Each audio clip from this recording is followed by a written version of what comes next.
Yeah, son shit, y'all ready? I hope y'all are. This episode is about the slaves after the Revolutionary War, like directly after. By 1778, there were like free slaves, and then there were still some people who were slaves. And it's a journey. That whole piece of history we don't talk about. For whatever reason, we don't like to speak on. But it was a piece. It's there. It's documented. It's not something that people are debating about. At least I don't think. But that's what today's topic is, man. We're gonna talk about that. First, let me say this. I did the joint about the presidential debate last week. Kind of late on it. But let me also say this. I was not aware of the black jobs. This is what happened. They finally went to commercial break. I went to go to the bathroom. After that, me and my girl started having a conversation about what happened all before the commercial break. So by the time we finished discussing, it was almost over. I think it was on the cottonist test part thing, right? So I missed all about the black job thing. Let me tell y'all something. There's a lot that goes on in politics. Politicians don't care about black people. They don't care about brown people. They don't care about white people. They care about power. You know what I'm saying? It's all an illusion anyway. Like, yo, you know what I mean? It's there. It is what it is. Who you need to worry about are the people behind the scenes, pulling the strings, making the decisions, being the bug in somebody's ear, being the battery in somebody's back. That's where it's at. The rest of this stuff is crazy. You know what I'm saying? It's all Manchurian candidate type stuff. All of these dudes is literally brainwashed or willing participants in the demise in some shape, form, or fashion. And that's on both sides. It's not on one side versus the other side. One side is more extreme. The other side is just as bad. It's just they're smiling in your face as they do it. They're asking you what's wrong as they do it. You know what I'm saying? It's like they're testing you. They're going, I don't think they caught on yet. You know what I mean? It's like the end of a bad movie where you're like, this has to be the villain. And then it becomes like and then when they show you it's the villain, you're like, yo, I don't know how they didn't know who this was. I don't know how they didn't see it. That's what this is. One group is outright like, yo, boom. The other group is, gradually you'll catch on. If not, stupidity just falls in your lap and hangs out, I guess. That's what it is. That's what it's always been. When you look back at the history of America, and let me take that back. When you look back at the history of modern America, it's always been that way. It's always been that way. Since Lincoln's assassination, it's always really been that way. When trash Andrew Jackson sat back and was like, oh, I'm not doing any of that stuff. That was his stuff. Whatever y'all got planned, handle that. I'll sign off on it. I'm good. America was that then. Again, this is the fourth. Everybody's supposed to be patriotic. And patriotism in America is more or less like turn a blind eye to all the evil. That's really what it is, right? Like, Oklahoma's trying to bring the Bible back into it. No, not trying. Has brought the Bible back to school, which, by the way, is just maybe you can get away with that in Oklahoma. Maybe there are no Muslims and Jewish people in Oklahoma, atheists. But to basically go, we're going to pride ourselves over this religion versus everything else, is crazy. We're going back to a time of ignorance, but we know better. You know what I'm saying? Like, it was cool to think that the Native Americans were the enemy back in the day. Fast forward, you start really looking at history. Everybody gets to that age where you look at history and you look at the Bible differently. You start seeing inconsistencies. You start seeing things that don't make sense. You start to question things. That's the age of question. You start to really like, there's a lane where it's like, yo, I'm lost. Hold on. So this happened and this happened. Yes, they came and took the land. Yeah, they killed the people. Yeah. Moved them further and further out west or south or north. And then was like, yo, y'all can have this space. You know what? Never mind. I think we want that space too. Yeah. But they were still the bad guys. Well, I mean, you know, they was killing people. We were invading their spots. We was running up on their joints. Yeah, because we got, you know, it was our right to take over. Like, this was, you know what I mean? Like, that's the way that gets told to us, right? Like, even as a kid, we found out, like, remember Indian giver? You're an Indian giver. We understood the concept of Indian giver. I gave you something, then I took it back. That's an Indian giver. That's what that is, right? That was the way I grew up. Fast forward again when your mind starts thinking and you look at history and you see the treaties that were written and then basically made invalid by us as a country. You're like, oh. The Native Americans aren't the ones that means that they're not the ones that's about. It's us. What the Indian giver means, we gave them something, and then and later on was like, never mind, no, we want that back now. We got that. Get that back to us. Then don't worry about what happened. We're going to discontinue that, which is basically all politics does. They make up laws. Somewhere along the line, another group wants to get in charge to take those laws away, to take those rights away. Could you imagine if they could have came up with a conservative Supreme Court back in the day,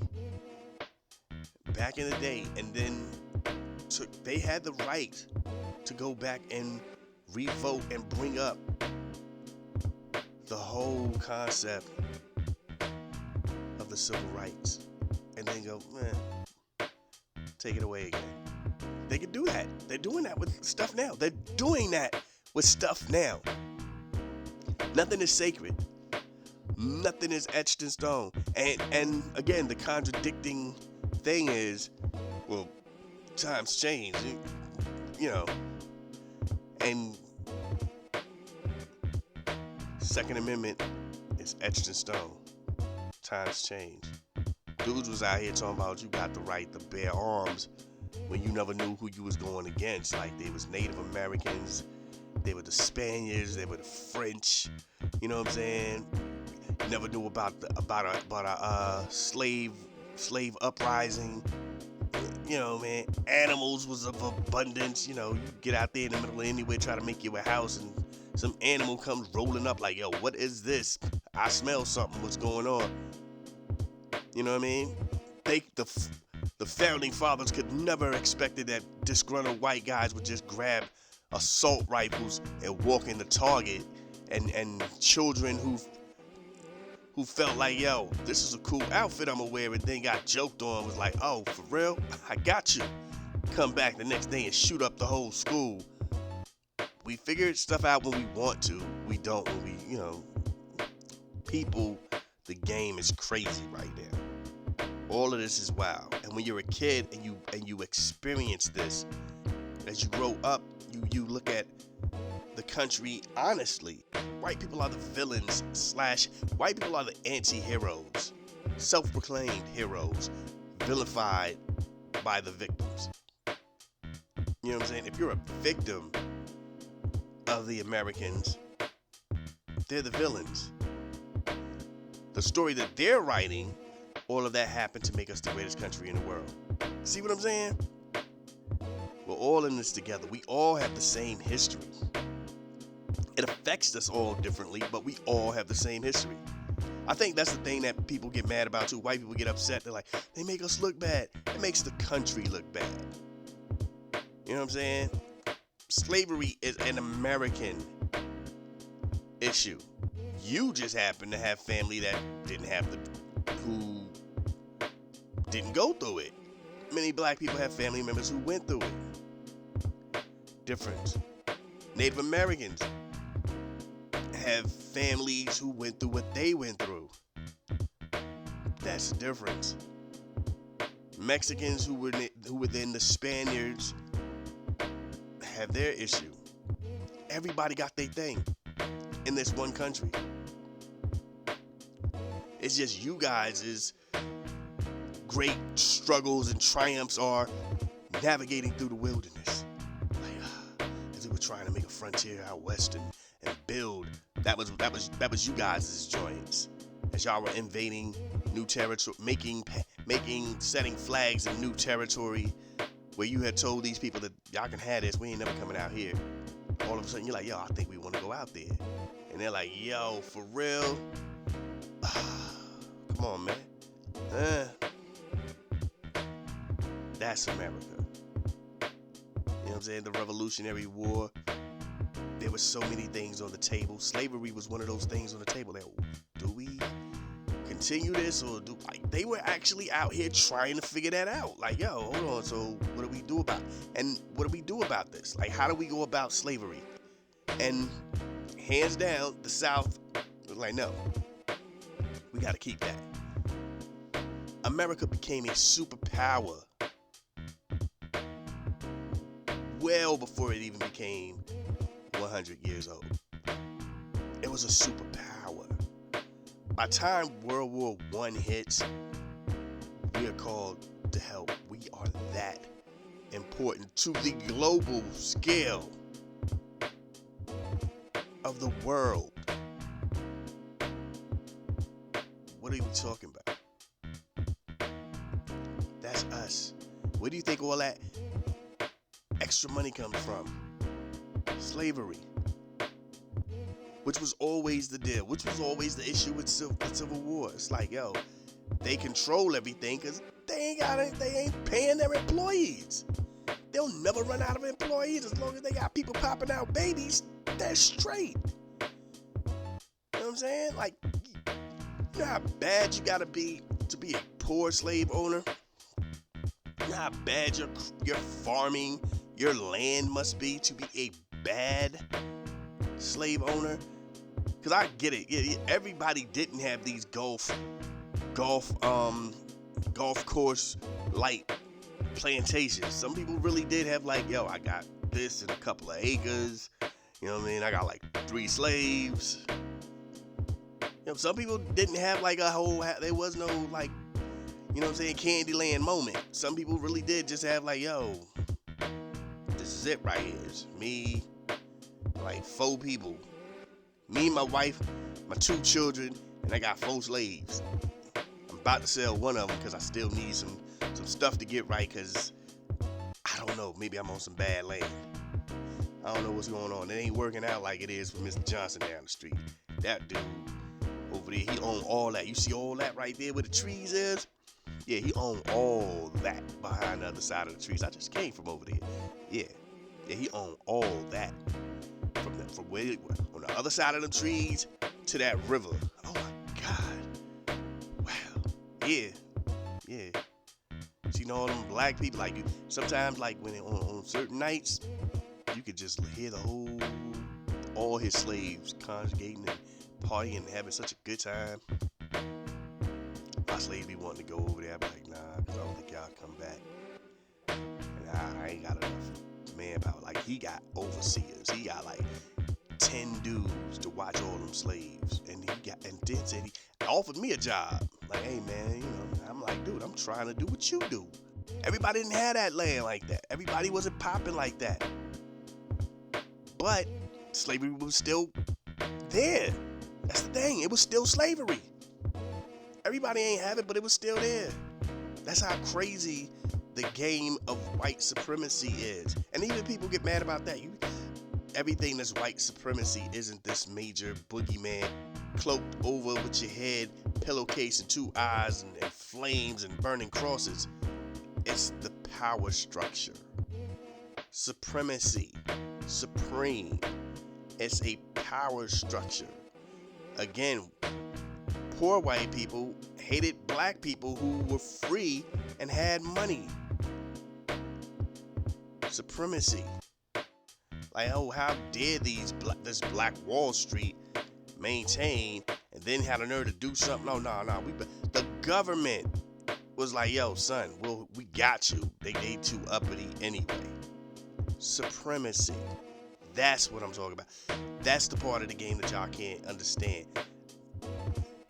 And people go, well, there always will be. There were blacks who voted before the Revolutionary War. There were blacks who were part of the construction going into the Revolutionary War. When the Redcoats shot the people out there in Boston, that brother that got caught up in it, he wasn't a slave.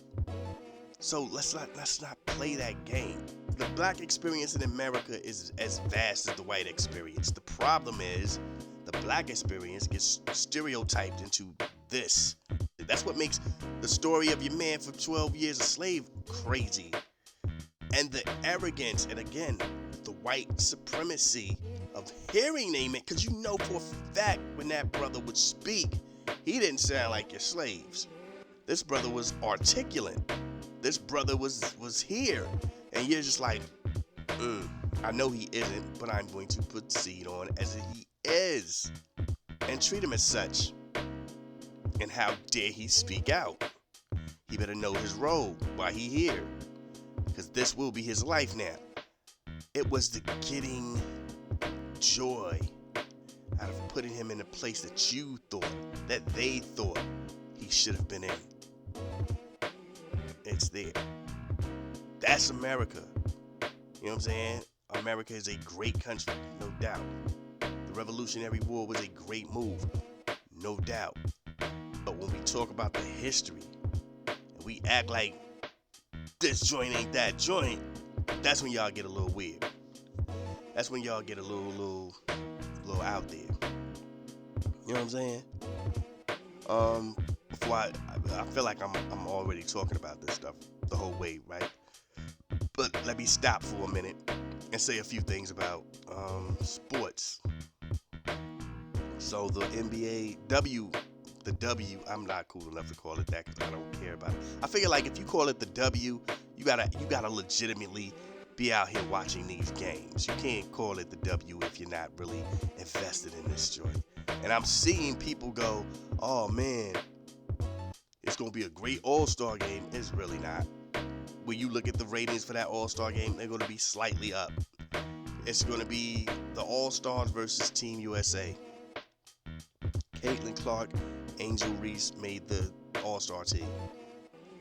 Caitlin Clark had the most votes. And again, this is something that that a lot of things have always been huffing and puffing about. This way back in the Yao Ming days, way back when Shaq played, way back. If you focus on a player enough, they become an all-star, whether or not the numbers secure it or not. And I'm not saying hers doesn't. I'm just saying, you know what I mean? It's popularity. That's what the all-star game is. You know what I mean? So, people are kicking this thing like the ratings will be great. They're not. You know what I'm saying? There was an incident where I guess she tried to keep a ball from hitting a player on the opposite side's head. And it looked like something was going to happen. And people were, oh man, I can't believe that. They're about to beef. 2 days, here's the wild part. ESPN focused on making that the issue. And everybody picked up on it. Nobody picked up on the fact that later on that chick talked to her and what was said, and she's like, okay, word, okay, cool. And they went on about their business. That comes out 2 days later, again, thanks to ESPN. And that's my point. A lot of these sites keep an eye on what ESPN and SportsCenter are saying, and then they just follow and perpetuate it more. You mean to tell me no site had the rest of that footage the way that ESPN did it and then held that? And that shows you again how you know people aren't watching these games because people were upset and nobody in the comments was like, but there's a part where she comes in and they talk and, you know what I'm saying, somebody explained to her what happened and they talked and everything was good. Nobody said that because ESPN didn't show that. That's what I mean by when I tell y'all the media is a wild thing. The media is in its own world. The media wants to set up the narrative and break these stories down. Set up the narrative and break these stories down. Now, I don't watch Get Up. I don't watch First Take. I don't watch Undisputed. So I don't know if they were like, oh, but this happened. And I'm pretty sure they don't tell them to. They don't tell them to say that stuff. They're like, no, this is going to be the story for the day. Ride with it. And they do so. I've seen people huff and puff about these chicks missing layups. And I'm like, dude, Shaka Fool has a whole thing where they will literally do the cartoon clown music and speed up whole joints. Multiple possessions on both sides where they're missing open layups. Did we not forget that's how that works? Like, it happens. Y'all acting like we ain't never seen that joint and just was like, yo, that's wild, son. Stop playing, y'all. You know what I'm saying? They just, anything. Just admit it. Y'all think women should be a certain way, and y'all don't like these women not being a certain way, which is cool. I get it. Just do that. And that brings me to something I also want to say too before we get into the rest of this stuff. I guess I'm caught up-ish on the Acolyte. I think the last episode I saw, they were at the planet, the people fought, and the twins was traded out, kind of, right? You know what I mean? I gotta ask the question for all of these people who are hating the Acolyte. Why are you hating this show? I'm hearing people say it's trash, it's garbage, it's this, it's that. I don't see it. You know what I'm saying? And somebody's gonna go, well, then you have bad taste. Maybe, but I'm looking at it differently because I see this is the plot for those who haven't seen it. I'm gonna give you a quick joint of the plot. There was a witch covenant on a planet that was using the Force. The Jedi has issues with people using the Force who aren't Jedi. So now they're checking out what's going on this planet. On this planet, there's two girls, twins, and they're about to be anointed witches. They're about to get their branding to be witches. One wants to be, the other one is like, yo, I don't know, I think I might want to get down with these Jedi. So that's what happens. One becomes a witch, the other one is getting ready to go with the Jedi. Something happens between the two twins where an issue in that area happens and something goes down. They both think that the other one died. The Jedi saved let's say the good one. They figured that the bad one was dead. 16 years or so later, the bad one is out here trying to kill all the Jedi. There was 4 of them, the 4 Jedis who were on that planet with those witches when everything went down. Because she in her head blames them for being the reason that it happened. She kills 1, she kills 2, she doesn't kill the 3rd one, somebody else kills the 3rd one. When she kills the 1st one, they give her the description. They go, yo, that looks like the good Jedi. And he's like, nah, it can't be. What? Now the politics come in because they're telling him, yo, that used to be your pupil. If this gets out, it can cause a lot of, you know what I'm saying, waves. Like that ain't something that goes down around here. Like, yo, we need to figure out what's going on. Get her, bring her. We got to figure out, like, yo, why are you doing this? Keep it under wraps. Don't let nobody know what's going on. Get to her, find out it wasn't her. We're like, yo, well, who was it then? That's how they find out that the other twin is still alive. Again, the bad twin is out here killing people because her sister's dead. And they go, no. We got your sister. You're a liar. They see each other. They go to a planet where there's a Wookiee who was a Jedi, by the way. That's the one that the bad twin didn't kill. So they go to get him. He already dead. Now, her master, who she never really seen, but this dude, we assume this is her master. He is wrecking shop. He taking bodies and ain't giving a care about your name. He is out here. You know what I mean? He doing this thing. There's some moves. It's like, yo, that's a dope move, son. That was nice. I like that. But the way they're talking, more things happened on that planet with them witches than we saw in the episode. So there's a lot of other things going on, which means there must be some more flashback moments. Fast forward as they're fighting, he kills almost everybody. Really, my man went out there to go catch up with the evil twin. He took about a nice few, I'm gonna say 8 people. He came back with just him. It was just him and the bad twin switch places with the good twin. So he doesn't know, maybe he doesn't get it, but he's with the bad twin getting ready to go back to like the Jedi headquarters or whatever. The other dude picks up the good twin, and he's probably gonna like try to turn her. I just gave you everything that just happened in this joint. Sound like a good joint to me. Now I get it that the dialogue is crazy. The action scenes aren't trash, by the way. The action scenes are good. So it's not that. It's not that. Some stuff is see-through. Some things hit points where it's very slow and there's a lot of talking. This is the problem I have with people nowadays. I think everybody wants action 24/7.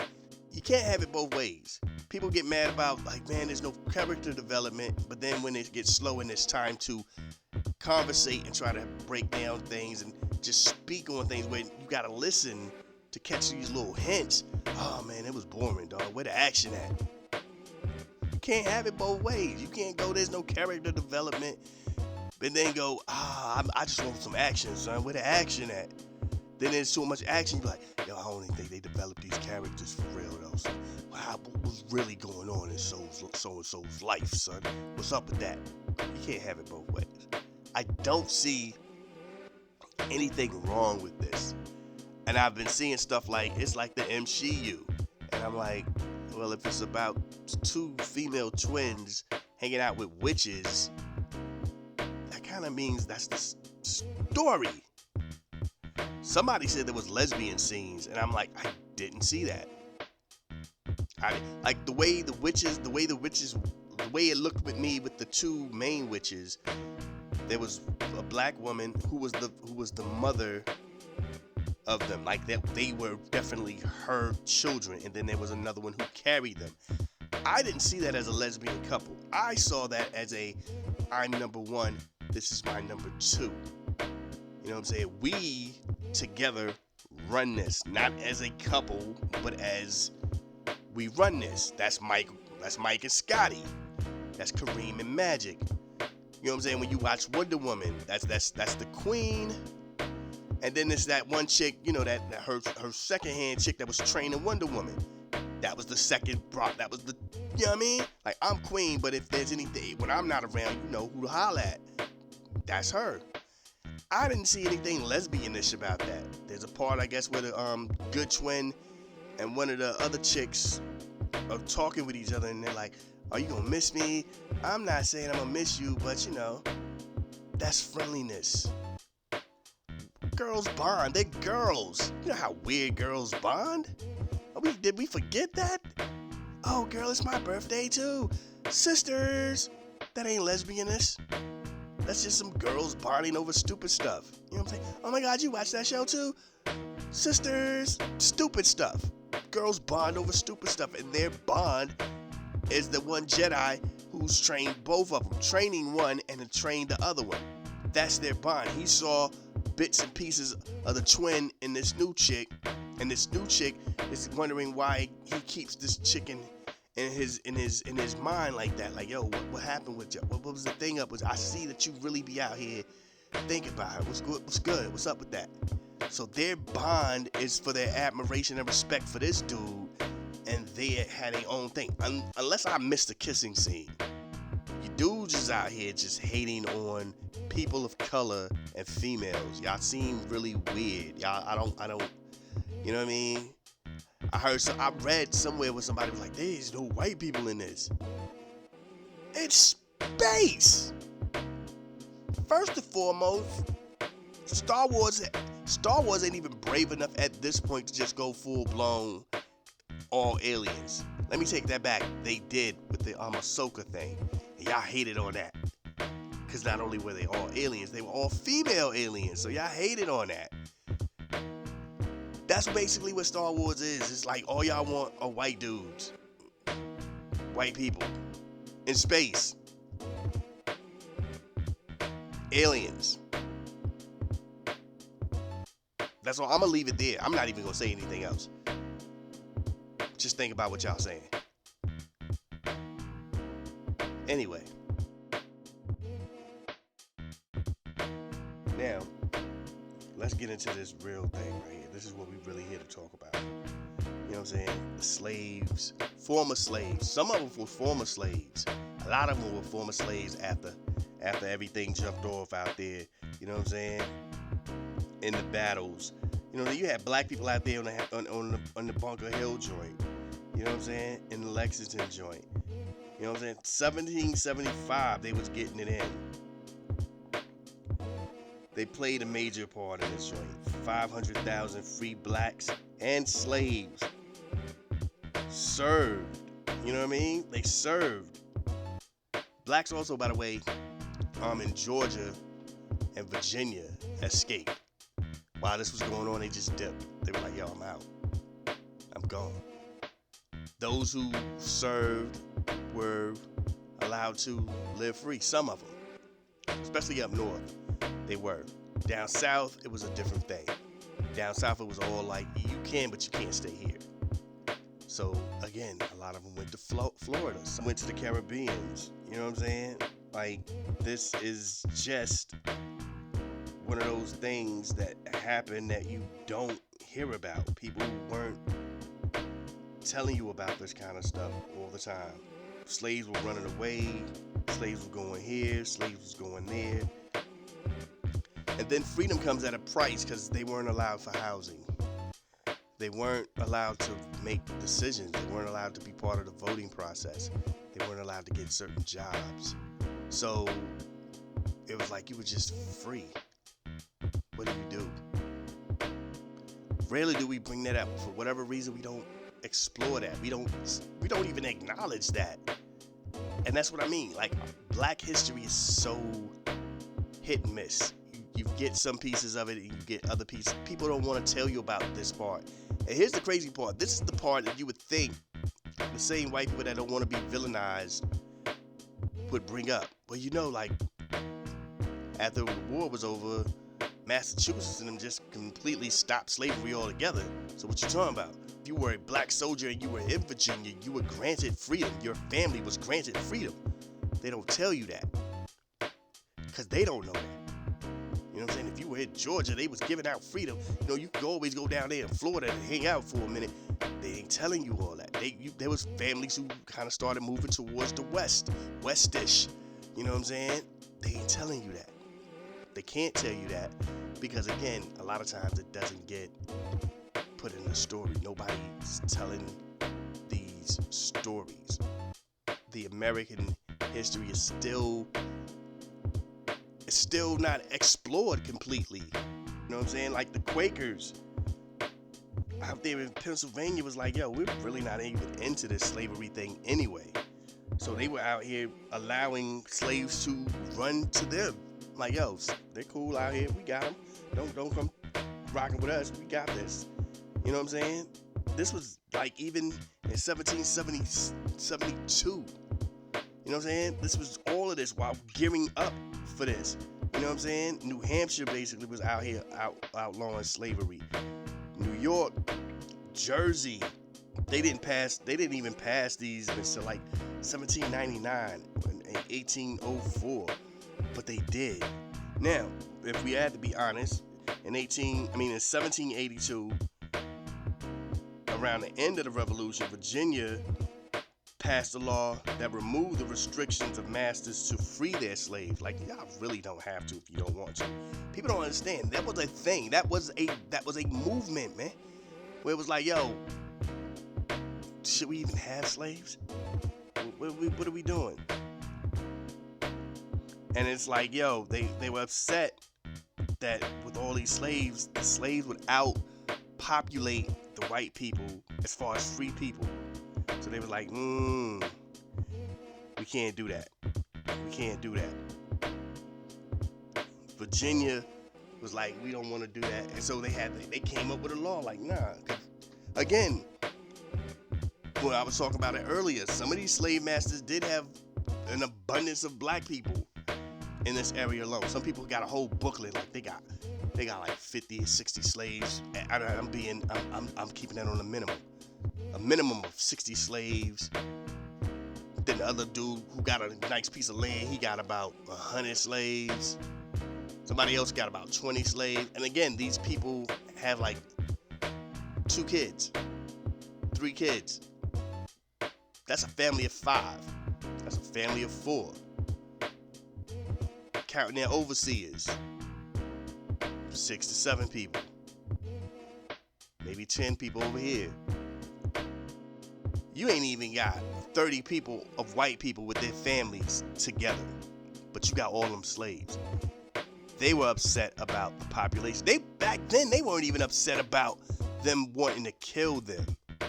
They just were like, the power structure, because it's more people. 1. 2, the power structure because you would hire them because they have skills. You would hire them because they have skills. You have to now pay them. They would end up being just as wealthy because these are skilled black people. These black people farm. These black people build things. These black people know how to butcher the meat. They're great workers. You don't have any slaves anymore, and then you might have to put some money in it. Somebody who slaves, who now you're like, well, yo, I guess I'll hire a couple of them to figure out what's wrong with my land. You've been planting stuff wrong. Well, that's their fault. It's not their fault. You didn't know what you were doing. You were the one who trained them. They didn't know what to do. Now, I'm talking as a black man today, so I'm pretty sure the vernacular was nothing like this. But I'm saying that is that conversation. It's not on them. It was on you who had no experience, and you didn't have anybody who had experience, and you were just hoping that they would know what to do with this kind of dirt. With this is different dirt. This ain't African dirt. This is American dirt. Yeah, you got to do this a little different right here. You got to go see. Yeah, this right here is where you got to go when you get real extra brown and wet right there. Boom. You just doing this little surface. You ain't go deep enough. You got to go super deep on this. You're laying dry, son. You know what I'm saying? You ain't notice that all you got is like little patches of grass and a lot of dirt. Yeah, this ain't really good land to farm on. You got to go deeper than that. First, and while you're at it, you probably want to try to grow some grass. How I grow grass? I'll show you how to do that for some more money. That was the joint. And that's what they were scared of. They were scared of that. After the Revolutionary War, 1800, early 1800s, 1804. This is what Virginia was worried about, because in certain spots in Virginia, they was like, okay, we're not gonna, they were forced. They felt forced to give up slaves, and then there were other people going, I can't do that, man. What y'all want to? Okay, we're not gonna make it clear if you want to do it. I don't want to do it. Then you ain't got to do it. All right, cool. Y'all ain't going nowhere. For real? Smack your lip one more time. Y'all still slaves. Who want to say something else? Yeah. Get Mr. Bodine here to show you what it is. I'm mighty obliged to do so, sir. You see that? I don't know if y'all understand that. He can't wait to put it on you. Get back to work. My brother, sir, and he come around here, he gonna join you, because as soon as you step foot on my property, your mines. I seen a couple of them out there in the bushes at night trying to get y'all to roll and strafe. Y'all better let them know. I'll catch them on my property. They mines. That's just how it was back then. And it's crazy, the beautifulness of history. Less than 100, over 100 years later, you do have the actual Civil War. To free. That's just how wild that was. Like, again, American history is a wild history in general. And when you look at the concept of slavery and what slavery has always been, we don't want to give up power. Those people in Virginia and all that, they weren't, like I said, they weren't worried that there will be something where they try to like kill them in their sleep or something. They weren't worried about that. They were worried the power structure. There's more of them than us. There'll be more. Their voices will be louder than ours. We don't have that power structure anymore. When slavery was ended and abolished, apparently, remember that it's emancipated, it's abolished. There's no more slavery. Voices, people. They didn't let blacks vote because power structure. There were going to be more black people voting. You could feel the heat that there's more black people than there are white people. You know what I'm saying? Even when black people migrated somewhere else, they migrated somewhere else and became an abundance of black people somewhere else, namely Oklahoma. Oklahoma was the home for all free slaves at one point. Oklahoma, I've talked about this before about Oklahoma. Oklahoma was considered the black state. You know what I mean? So imagine that. You're a white politician and you have to pander to these newly free people. History is a wild joint, son. It's wild. But anyway, I'm gonna get ready to get up out of here. Enjoy y'all 4th. About to hit the, it's cloudy out here. It's rainy out here. So you might have to like we got the deck, so we might have to go up under the deck. I don't want to cook up under the deck though. I feel weird, like the smoke and the fire. Yeah, I don't know. But I don't know. We might not even do it, man. We might just, hang out. Enjoy just the off-dayness of it. You know what I mean? For real. So everybody happy 4th of July. Be patriots in your own way. Do what you want to do. But please let it be known that when this Revolutionary War took place and when it was over with, blacks were a major piece of that.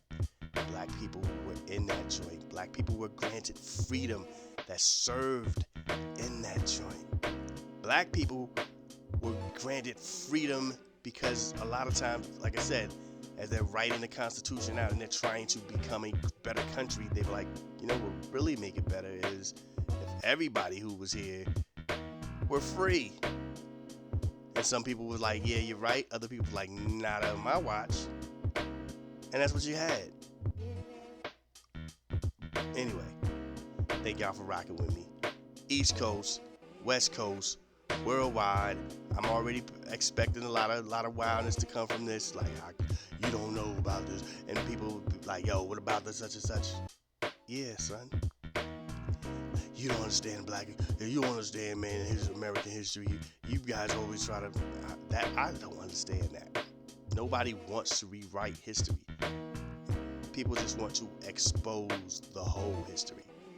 People are writing, like, Trump is a perfect example. Trump cannot write his own history because Trump's history, he will edit it because he knows he's wrong. They didn't think they were wrong with slavery back then, so they wrote what they felt.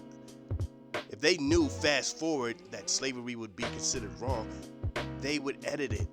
They would write it differently. People do things, one, because they're going to be the observers of what is happening here and now at that time. They're going to be the reporters to put down this thing and let you know what was going on at this time. Two, again, people didn't think anything was wrong. You had Thomas Jefferson out here outing people who had black babies while he had black babies. You see what I'm saying? Like, even he knew it was wrong, but he was outing people, but he made sure his joint stayed on the low. We didn't really start finding that out till like the 1990s. He was outing people back in his day, just outing them joints like, yeah, so-and-so down the way, yeah, got a black baby. Baby look just like him. Just look, little mulatto baby look just like him. That's the, yeah, wife cool with it too, but she don't care. She like, I don't want your black baby to play with the white babies, but she know, look at her. I seen her the other day walking with him. You know what I'm saying? She gave him a little love, but yeah, and the slaves don't understand why he seems to just be able to just hang out. They understand that he's light, he's a mulatto, but they don't know why. Yeah, son, I'm putting your business out there. They was doing that. Thomas Jefferson was putting people's business out there like it wasn't even a thing. Like just writing it, putting your business out there. Man, look.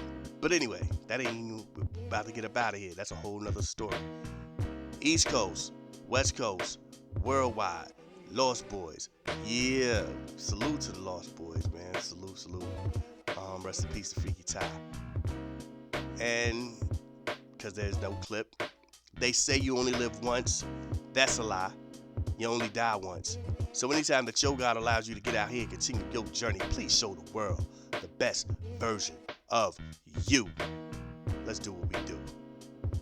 Peace. This is a Soul of Art presentation.